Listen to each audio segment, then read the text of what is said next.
Are you good? Yeah, I think so. I said All right. Yay! Hello, everybody, and welcome to the Talk to Danielle podcast. I am your host, Danielle C.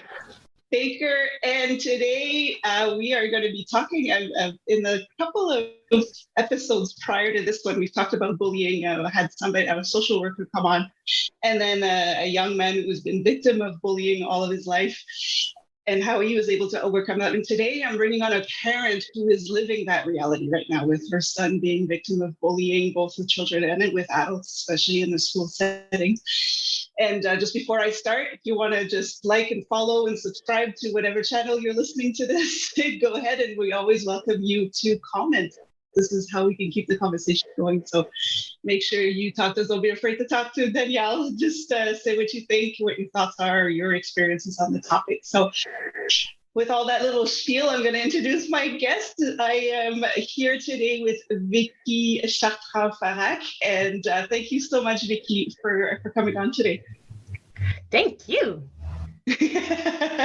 And I know, Vickie, we've known each other for quite a few years, so we are both kids at heart. So this should be an interesting interview. Might not be a very formal one, but thank you so much. And before we get started in the questions and your reality, can you tell us a little bit about your story, just to explain a little bit your background and your story? Oh, about the bullying? Yes. For my son, yes.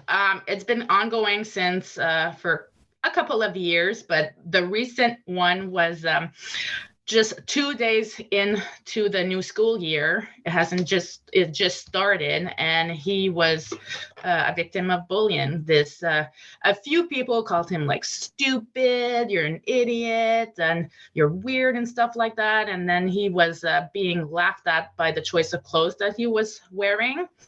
So the whole week, the first week of school, he's been pretty much crying every single day. Like he was already dreading going to school. And now this, on top of that, made it even worse.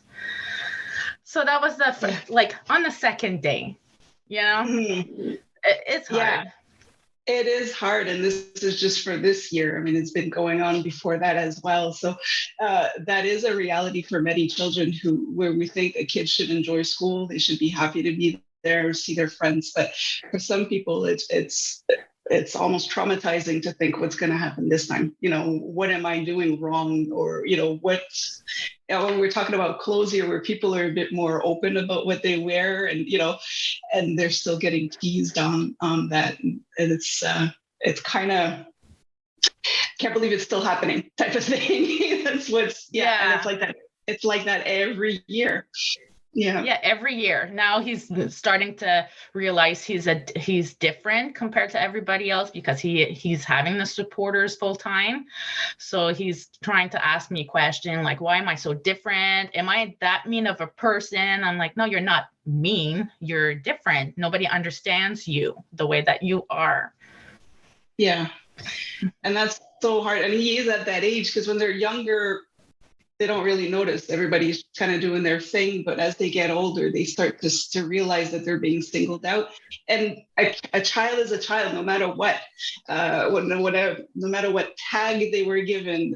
They're a child. They just want to be liked. They just want their friends to like them. They want the adults to like them, and so that nothing changes there. And it's hard when you don't get that as a child. So, what would you say? When did you start noticing that he was a victim of bullying? Like it was a continuous thing, not just a one-off thing. The way he was acting, like it would start every morning to be more difficult to bring him to school.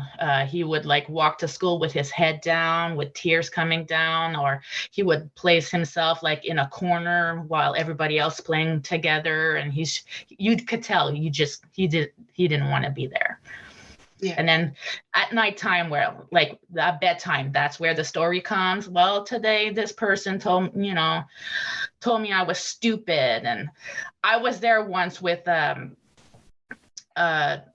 school activity.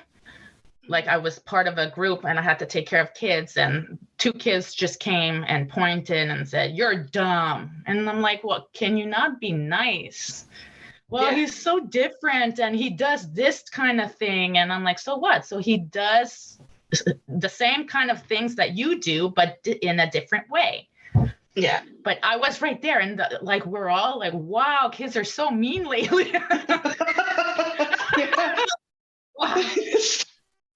It's true that as adults, it actually makes us cringe. You're just like, oh, did that just really happen? Yeah. And that we've talked about that in a previous episodes where adults just don't know what to do anymore. It's kind of, there's no, it's not working. Whatever it is that we're trying to do is simply not working. And there's so many adults out there who want to help, but they're just overwhelmed with it. So yeah, the kids are just no filter. So it's like, yeah, this is, you know, they know they're talking to the mother. You know, we used to be afraid of parents. The kids now are not afraid of parents. Yeah. And it's good that you mentioned that you're actually at the school. It's happening. It's right there. And what would you say? And I'm glad that you mentioned how he was reacting, because a lot of the times the kids won't say that that's what's happening at school. They just kind of internalize it, and then it manifests physically, like you said. He just keeps himself. He stays very quiet. So it's good for parents to recognize those signs. And what would you say? What would you need to get from the school at this point? What would you really, as a parent who's living it and seeing it in your child every day, what do you need from the school at this point to be able to help? I think teaching like the classroom how like Benjamin is, like, yeah, he's autistic and now has OCD, but just teaching the kids the difference. Well, autism is this, you may like, or like OCD is this type. How can we help him be like, you know, functional, or just have friends, or because they don't teach that. They assume everybody's the same, but they're not. Yeah. And that's a big thing that I fight for, is we can't fit all these children into one box, even if they don't have a diagnosis. Every child is different. And we work so much on trying to integrate or include one child into the group that we forget that we need to sensitize the entire group to the needs, to say, well, you know, does it really matter if the water bottle, you know, they could tell the kids the water bottle just needs to be there. Don't touch it. Just leave it there. That's all it is. And kids would move on. But if we try to tiptoe around it, kids notice it, and then they get even more curious about why this person is so different. And I don't think I don't think the teachers wants to be implicated. Like there's the difference between recess and inside school. Like inside school, you have to be quiet and you have to pay attention to the teacher, while recess, it's kids will be kids. Like, who cares? Yeah, that's true. It's just let wild. It's like, blow off some steam. But you're right. There's also the overwhelming of, you know, there's like hundreds of kids in one schoolyard all of a sudden. So let's just let them fend for themselves. But for a child like Ben, it's just, you still need to have that structure. And it's really not that complicated to put something into place that'll save you.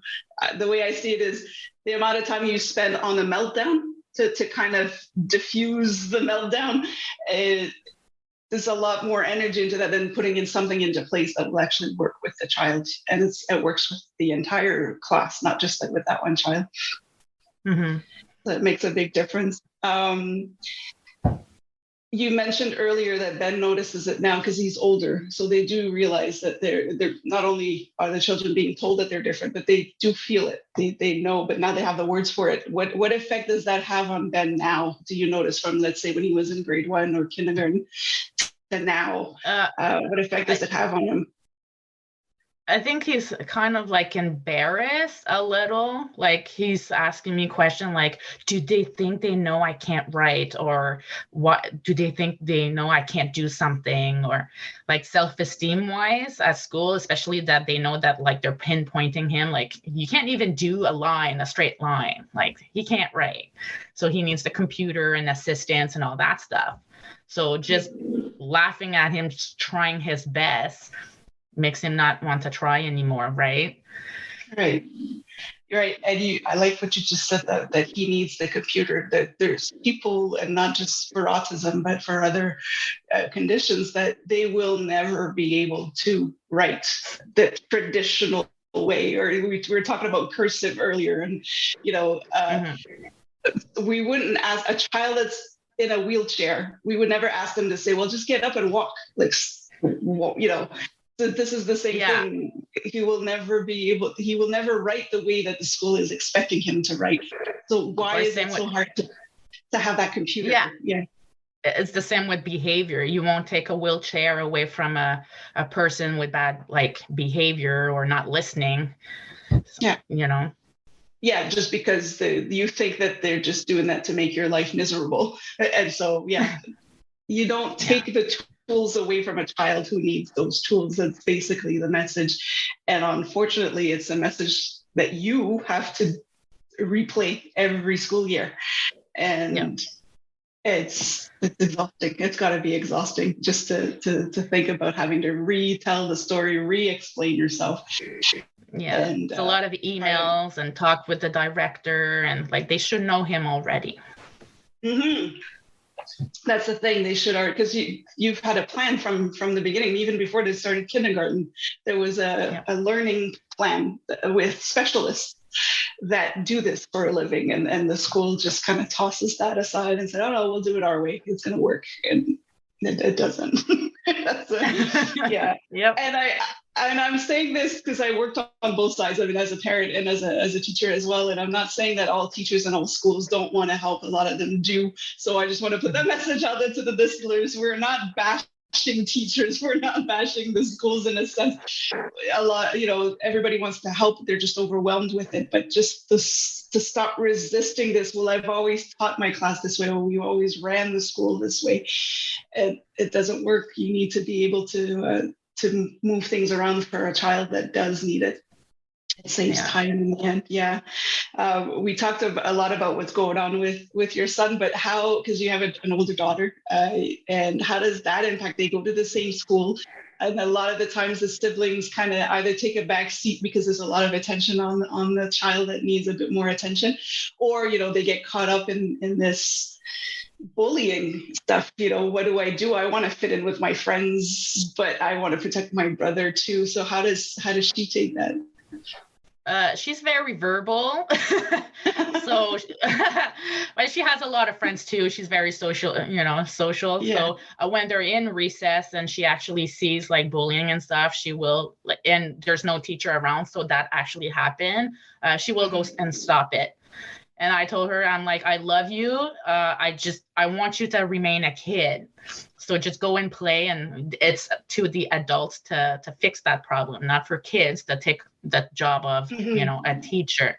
But it hurts her feelings to know that, my son is being bullied. So what she's done is she actually got the same outfit as him, just to tell him, your creativity is great. Just keep being yourself. And she walked in and she's like, hey, look at us. Yeah. I love that. I saw that when you posted the picture and they were matching outfits. And I was like, oh, this is so beautiful. Just I like the fact that she's strong. Yeah. Yeah. Yeah. Oh, that's good. Oh, yeah. That's what she is strong. It made me laugh for those who are listening, I've known the children for quite a few years. So I see the personalities, and you wouldn't want to mess with the big sister. She will put you back in your place. And I love it. Oh, yeah. Yeah. So it's wonderful. How do you find to manage your time between the two? Because I know, Ben will take a little bit more time sometimes, or you want to make sure he's okay. How are you able to? I know the answer, but if you could tell the audience how you have managed to share that time between the two. Well, I have my special bonding time with Ben, and then I have my special bonding time with Amy. We do martial arts together, and that's my time. Also, I have my own personal class too, so that's where I release all my my problems. And and for Ben, we have his own special activity, and it's great. I love it. I love having to do the both. Yeah, and it's important to give them each their time as well. Sometimes parents are overwhelmed. That's the message kind of want to send out there for parents who are living through it, that it's important to, you'll feel guilty that the one of them is kind of always on the back burner, almost, it feels like, and it's, you can make that time. And I'm glad you mentioned your martial arts time, because as a parent, they always say you do need to take care of yourself. You need to recharge your battery to be able to show up fully for your child. So what do you do? What do you need? Or, how did you get to being able to say, okay, I need that time for myself. I need to recharge so that I can be there for my kids. What do? I go twice a week. I have to. That's my time. Yeah. I like how you said that. I have to. It's not like, yeah. It's like, that's not our mental focus. Yeah. Yeah. Yeah. Just like some people will take like a few minutes to read or take a bath or whatever. Me, it's going to my class. Yeah, it's just hit a beanbag for a while and kick some air and get it all out of the way. Yeah. That's what I was gonna say. It just shows up differently for everybody, where you just have to find, if you don't know what your thing is, try different things. And you'll eventually find the one thing that, and for you it was martial arts, and and just kick butt. Yep. It started with my daughter. She just asked me one day, could you please do it with me? I don't want to do it by myself. And I actually love the class. And we do 2 separate classes. When she's done, she does her own thing. And then I get my personal time. So it's great. Yeah. That's nice. Yeah, that's nice. Yeah. What kind of support do you find that parents need a lot, for parents who have children that, that are neurodivergent or that learn differently? What support is still needed out there? A lot. There's not a lot out there that we can actually find. Like parents are having to do it on their own. Like doctors don't really know where to direct us to go. Yeah. And CHIO nowadays, well, it's a disaster. Like you can't just get in there. I know of a lot of groups on Facebook for support, so that's a good thing. But we need activities. There's no like activities just for them. It's great to go for like a summer camp or something, but they're not. They don't know about those kind of, kids. They're not trained for it. So it's hard to juggle that. Like, we need activities. We need like more like research and fundings and all that stuff. Yeah. There's not a lot out there. That is so true. And you touched on something very important here. A lot of parents will think automatically they'll be given resources, or that the doctors will know, if you go see the family doctor, you get a diagnosis or any kind of news, that they will direct you to the right place, but you are left on your own. So don't give up. You do need to, and those groups help, because you just say, okay, can somebody help me with this? And so many people are willing to help because they've had to fight alone. They're more than willing to help. So for parents out there, don't hesitate to ask, because there's a lot of people who will help you. You feel alone. I know you must have felt the same. You feel alone as a parent when you're going through this. When you reach out to groups who are living it with you, that all of a sudden you're like, oh, okay, it's not just me. Everybody's feeling the same. Yeah, and there's a lot of also like a bullying as a parent. Like when you have like a little kid like that, the parent, that a lot of adults are going to be like, well, please raise your kid better, or it's not it's not their fault. We're trying our best, Yeah. And every day is different. So you got to start, there's a lot of still work there as a parent to see, if you see a child having a meltdown at a park, before you start judging, start to wonder, like, what can I do to help, instead of, well, fend for yourself, or it's not easy.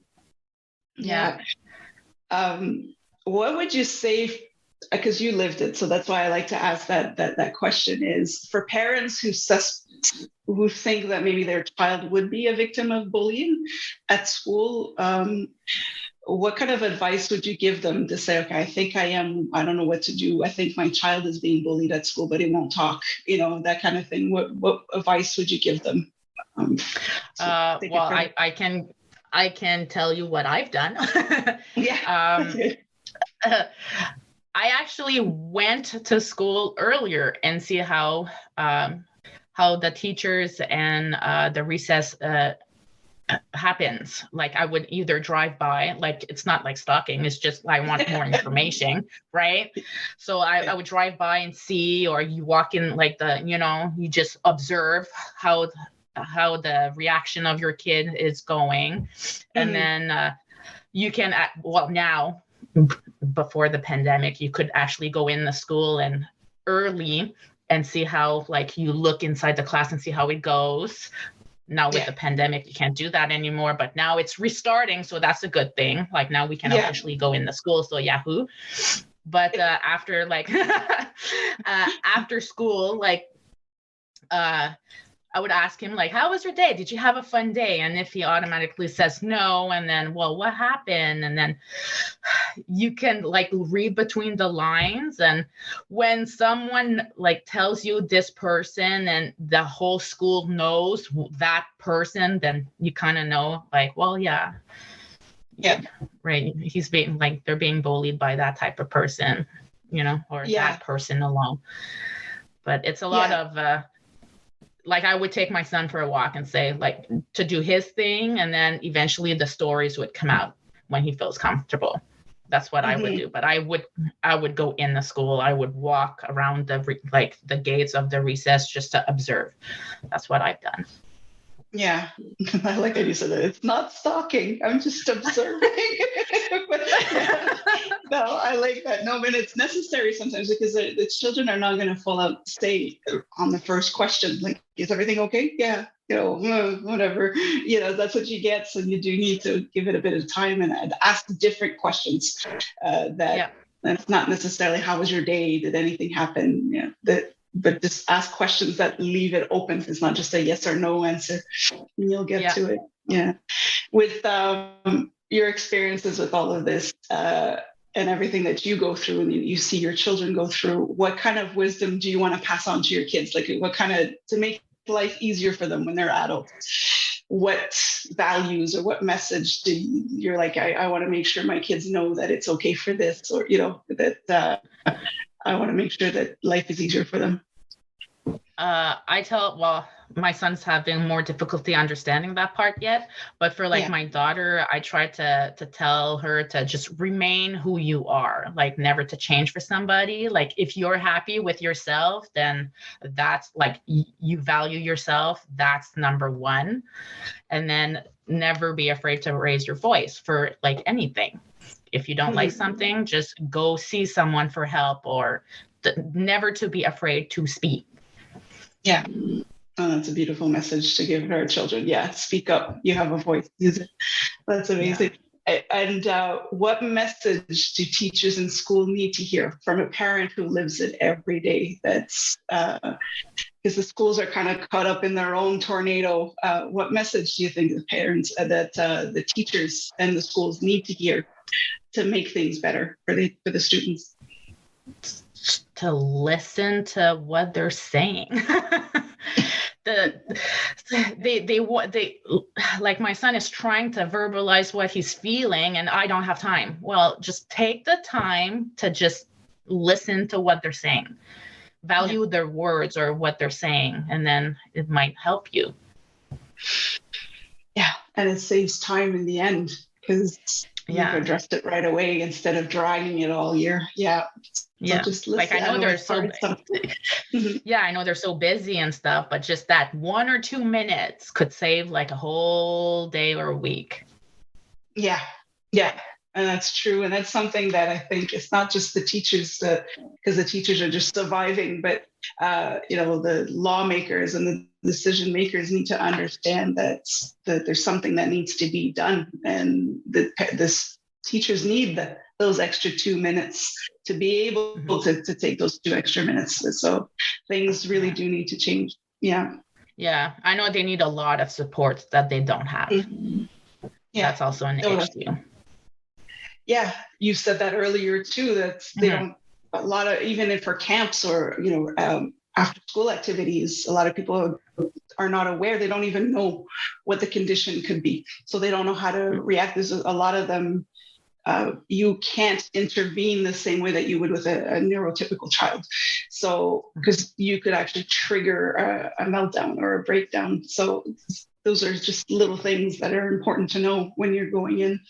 And just to know that that's just the way the child is. You can't make them follow everybody else. They're not wired that way. So let's not, I say you can't put an Atari game into a PS4. It's just not gonna work, So try it. The operating system is not the same. So let's try not to run those programs. But yeah, I want to thank you so much because you've given us a lot, and I just like the fact because you come in so authentically and you just like, this is the reality. That's not easy, and you always show up with a smile. For the listeners who sound, it's like, she's so peppy and this and this. And when you know everything that that a parent goes through, it's always amazing to see that somebody will show up with a smile and, giggling and cracking jokes. It's not easy. And it's just an inspiration for any parent that's going through it silently right now to know that there's a way to keep smiling and to keep going. Yeah. Yep. There's always a way. There's always a way. You just have to find your way, and that's the harder part. But yeah, it does happen, and you just reach out and help. And I always ask a question at the end of an interview. It's a promise I made a 9-year-old girl a few years ago that I would ask everybody, because she was always asked that question. And so my question to you is, what do you want to be when you grow up? What I wanted to be? Oh my gosh, I wanted to be a movie. No, you could say that, but what do you like now? What would you like to be? Oh, now. But I want to hear what you wanted to be. That I want to hear. So please share. Okay, I wanted to be a movie producer. That's what I wanted to be. That is so cool. Oh, that is so cool. Yeah. And like I wanted to. Before. Like the movie producer? I keep coding. Yeah, that's what I wanted to. I tried it too. I did the Rogers television for like 2-3 years. I did the camera person. I did the sound technician and all that. So that was fantastic, but it didn't happen. So that's okay. That's okay. So what do you want to be now? What do you want to do now? Now, I would love to own my own little job, like be my own boss. That's what I would love, but to concentrate on like the kids. I want to create a place where it's a safe place and a fun place, and at the same time build my daughter's dreams. Like it would all connect at the same time. So that's what I'm working on. Oh, that's amazing. That's exciting. Oh, I love that. I like that. I want to thank you so much, Vickie, for coming on. Is there anything else you'd like to add, just to say that could help parents or teachers? I know you've said quite a bit, but just before we go, is there anything else that comes to mind? No, that was good. Just don't give up, and that's good. It's all good. Yeah. It's all good, exactly. So thank you again, and for everybody who is listening, again, share your comments, share your stories. We need to get those stories out there to make things easier for the parents, make it easier for the schools and the children, most importantly. And like you said, don't give up. Like Vickie said, don't give up. There is support out there. You're just at this particular moment, you're kind of on your own to find it. So always reach out. We can help you. And until then, stay safe, stay awesome, and we will talk soon.